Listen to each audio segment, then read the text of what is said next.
Em mua tiết đây kìa. Mật sắt chắc đồ. Tại chứ ăn hồng như chứ ăn hồng. Tại chứ hơi ngon ấy.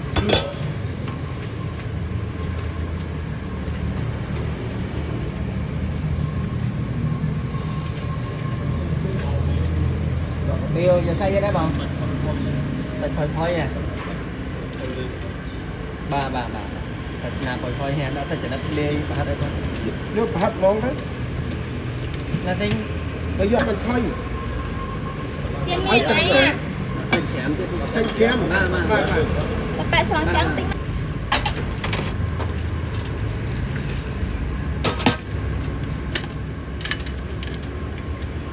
Này, anh ấy là mì. Rồi, đi cho. Tiêu. Thật.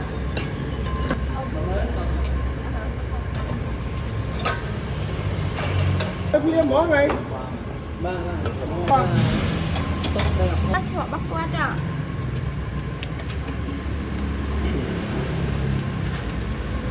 Cái này vô anh. Cho xanh chém. À, cho ăn nó về mặt đông á. Cho xanh chém, cho trắng. Vô xanh chém lúc luôn anh.